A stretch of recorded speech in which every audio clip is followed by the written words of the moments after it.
Good morning students.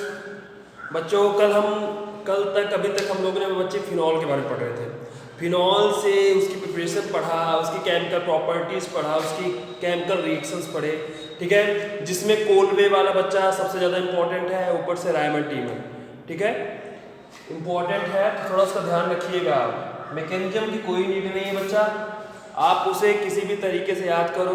Mechanism से क्या होता है, हम लोग स्टेप बाय स्टेप बाबू उसका पढ़ते हैं, तो उसमें जो छोटी छोटी बारीकियां आती है उसको भी हम लोग सीख जाते हैं। ठीक है, जहाँ पे आवश्यकता होगी, जहाँ आपकी एनसीईआरटी या सिलेबस में हो, वहाँ मैं बता दूंगा। वहाँ पर मैकेनिज्म बस समझाने के लिए है कि जैसे कहीं पे रायमंड टीमर पे कहीं भी ये बाबू हिंट नहीं मिल रहा था, जो एनसीईआरटी का एग्जाम्पल था कि उसमें जो डाई क्लोरोकार्बीन है वो इलेक्ट्रोफाइल का बिहेव करता है, उसकी तरह बिहेव करता है। ये सब चीज़ें बच्चे हम लोग इलेक्ट्रोफाइल जब पढ़ रहे थे तब वहाँ पे मैं आपको अच्छे से एक्सप्लेन कर रखा था। टाइप्स ऑफ इलेक्ट्रोफाइल में बताया था, न्यूट्रल इलेक्ट्रोफाइल, पॉजिटिव वाला, सब कुछ एकदम कायदे से। ठीक है, तो इसको थोड़ा ध्यान रखिए, आप पुराना वाला भी थोड़ा रिवाइज करते रहो। ठीक है, सरसरी निगाह से एक बार दो बार देख लिया करो। चलो आओ हम लोग 12th में अलग पढ़ते हैं। एल्कोहल फिनॉल ईथर वाले चैप्टर हम लोग पढ़ रहे थे। एल्कोहल पढ़ा, फिनॉल पढ़ा, आज बारी है किसकी बच्चे? Ether, ethers. ईथर्स के बारे में बच्चे हम लोग पढ़ने जा रहे हैं। ईथर ध्यान दीजिए।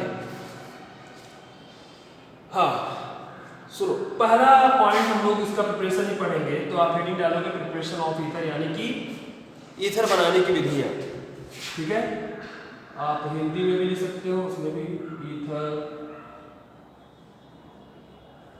बनाने की विधियां पहले हम लोग पढ़ने वाले हैं, जो आपकी एनसीईआरटी बुक में मेंशन भी है। ठीक है,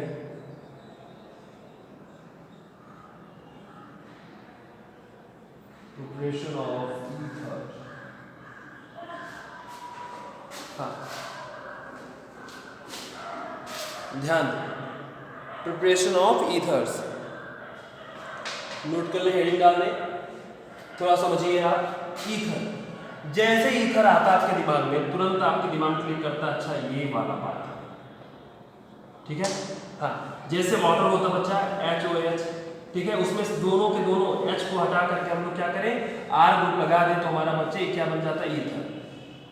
ठीक है, आप लोग 10th में भी अच्छे से पढ़े होंगे। ध्यान दें, तो बस क्वालिटी पॉइंट आप लोग बात करेंगे।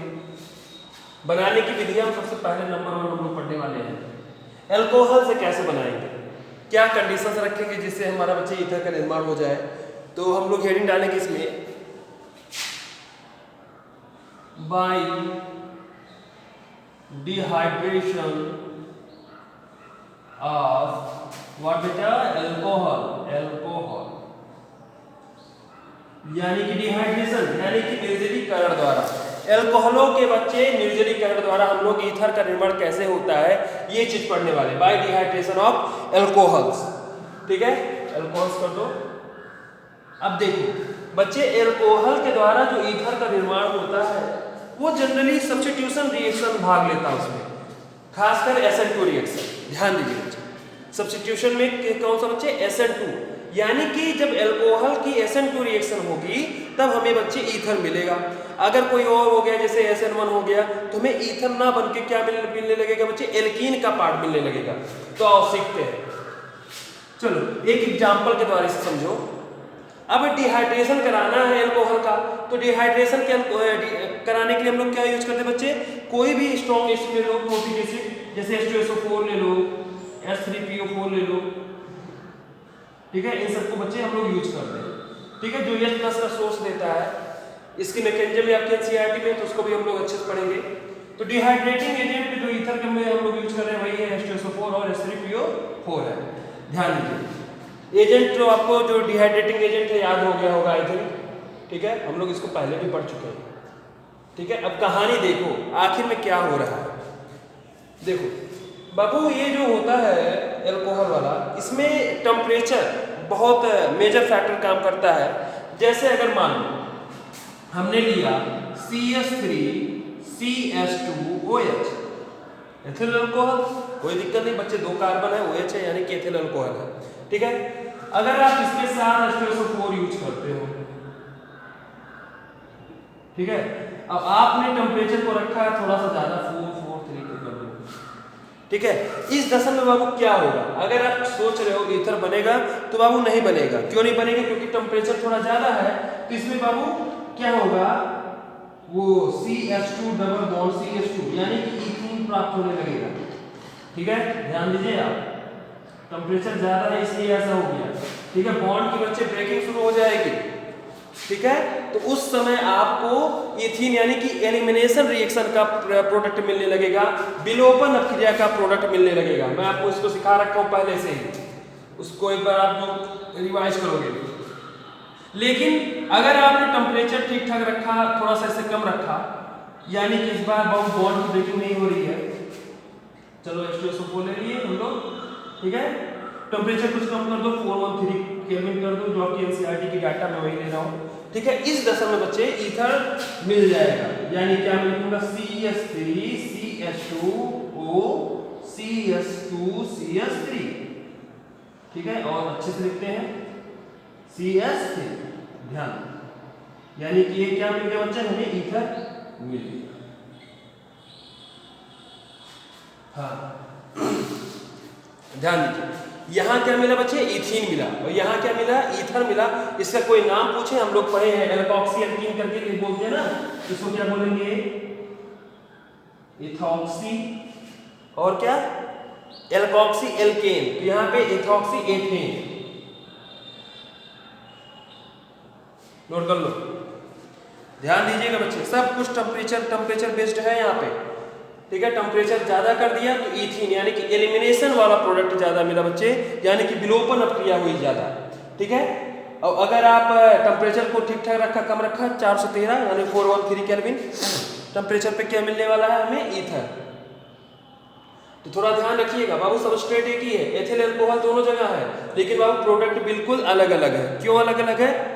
क्योंकि टेम्परेचर बाबू अलग अलग है। ध्यान रखिएगा, यहाँ पे टेम्परेचर 443 है, यहाँ 413 है। नोट कर लो, नोट कर चुके होंगे आप सभी।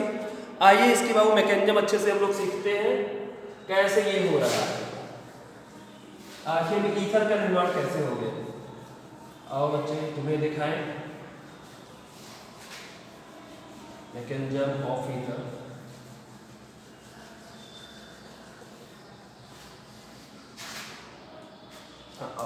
सीखते हैं, कोई टेंशन नहीं।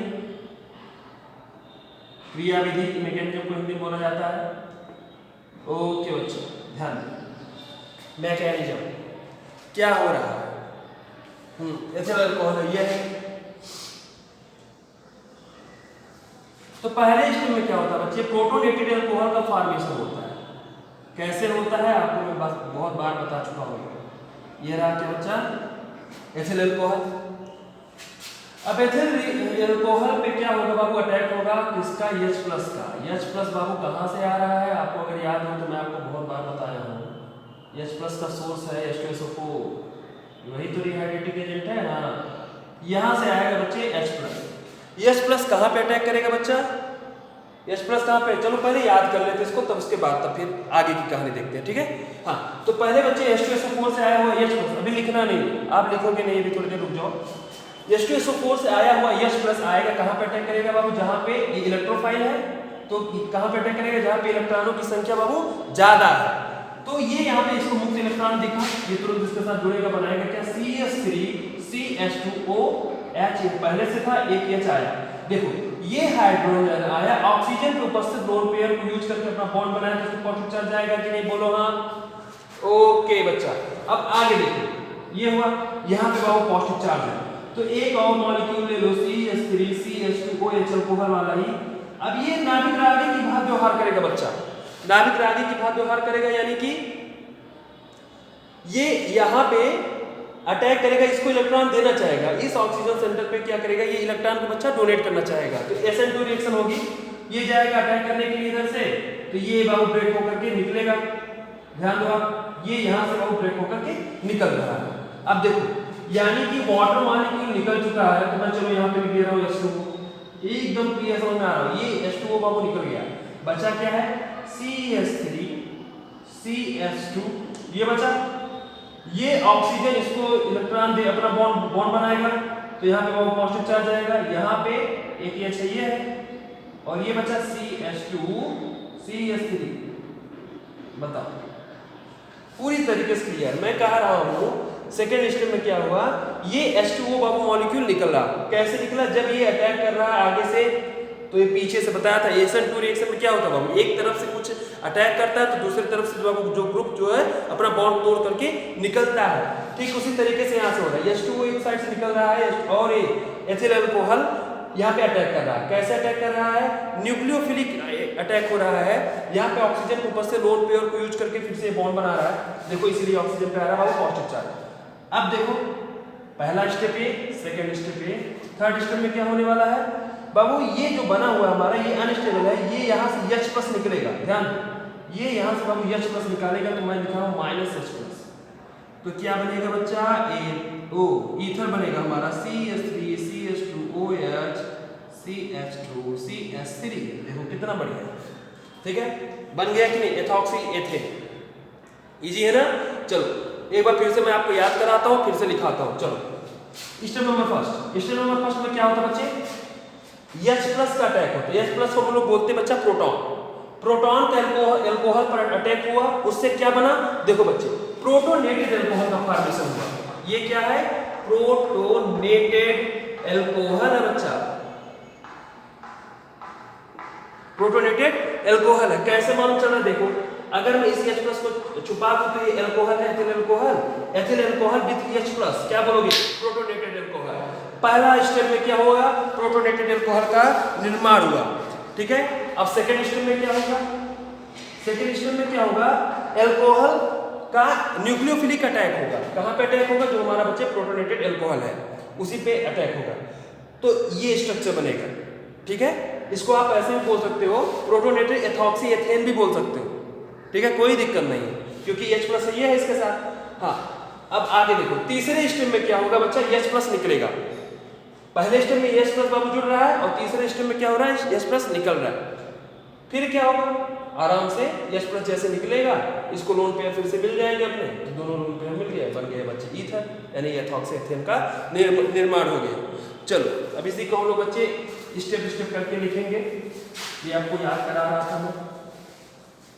हाँ, अब आप लिखना शुरू करोगे।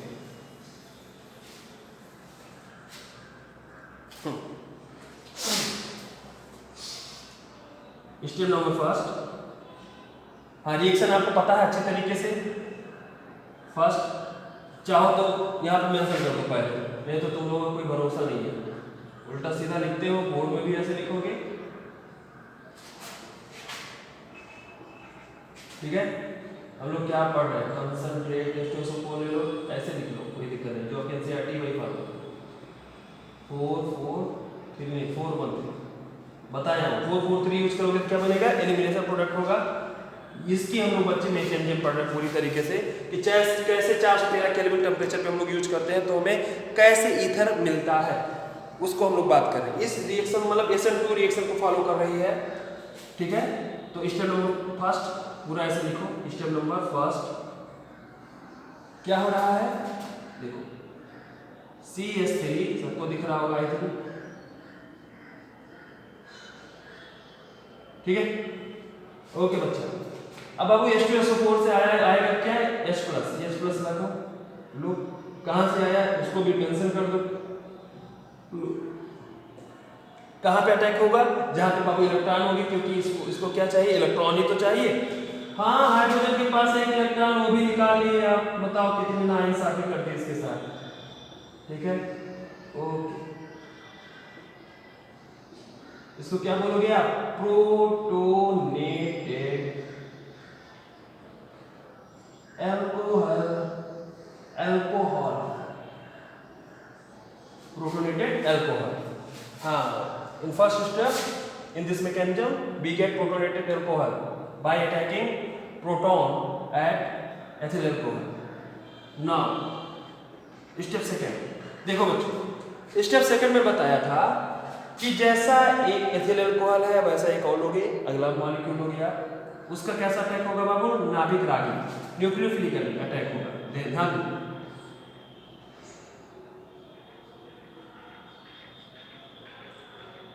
OH है ना, ऐसा कुछ है, देखो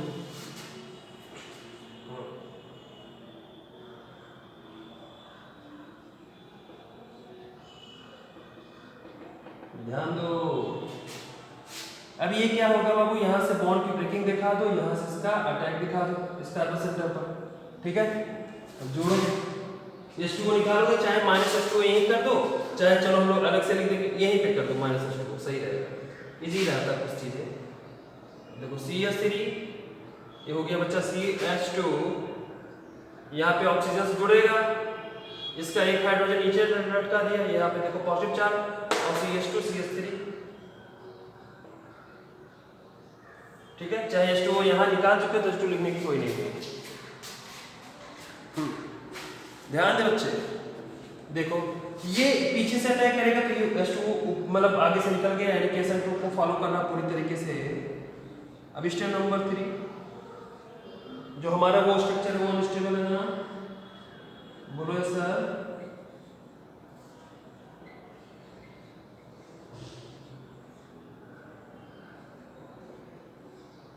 हाँ ध्यान दीजिए,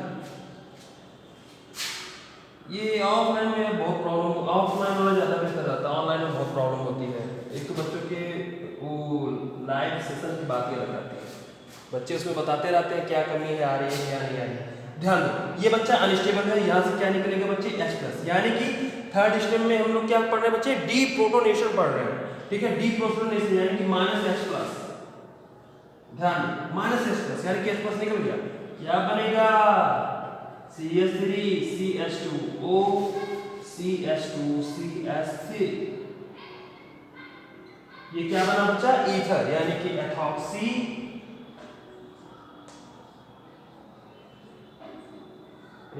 फॉर्मेशन हुआ, क्या है ये बच्चा, ईथर। नोट कर लो, इंपॉर्टेंट है, हो सकता है 1 नंबर में तो आने की पूरी संभावना रहती है इसकी, बस थोड़ा टेम्परेचर वाला फैक्टर ध्यान रखना है कि 413 केल्विन है कि 443 केल्विन है, हाँ ये सबको थोड़ा ध्यान रखो। स्टेप देखो, रिएक्शन में मैकेनिज्म सोचता हूँ कितना इजी बता दिया जाए, ठीक है, तो उसे आप ध्यान से पढ़ा करो। ओके बच्चे, ठीक। अगला हेडिंग हम लोग पढ़ेंगे बच्चे विलियमसन संश्लेषण। हाँ लेकिन एक चीज मैं और आपको बता दूं इसमें, इस रिएक्शन में, जैसे देखो आपकी एनसीईआरटी बाबू एकदम बहुत ही सुंदर लिखती है इस चीज को, कि जो इस रिएक्शन में हम लोग फॉर्मेशन ऑफ ईथर पढ़ते ना, यानी कि ईथर का निर्माण जो हो रहा है वो SN2 मैकेनिज्म को फॉलो कर रहा है, ठीक है। अब बताओ, मैं आपको बताया हूँ, ध्यान दीजिए आप, यहाँ पे शायद दिख रहा होगा आई थिंक, हाँ SN2 में मैंने बताया था अगर कार्बोकैटायन की रिएक्टिविटी की बात करते हो, एल्केन हैलाइड की रिएक्टिविटी की बात करते हो, ठीक है, और SN1 में बात करते हो, ठीक है, तो दोनों की रिएक्टिविटी में बच्चे अंतर था। यहाँ पे एल्कोहल आप लिए हो 1 डिग्री वाला, तो 1 डिग्री लिए हो तो यानी कि यहाँ पे बाबू क्या होगा, SN2 ज्यादा होगा और आपको मिलेगा क्या बच्चा, ईथर। लेकिन अगर आपने गलती से सेकेंड 2 डिग्री ले लिया, 3 डिग्री ले लिया, तो वो क्या होता है बच्चा, SN2 रिएक्शन ना दे करके SN1 देने लगते हैं। अब SN1 रिएक्शन देगा, अब उस समय आप सोच रहे हो कि ये वाला बनेगा, ईथर बनने की संभावना है, तो बाबू नहीं, वहां पे हमें एल्कीन मिलने शुरू हो जाएंगे।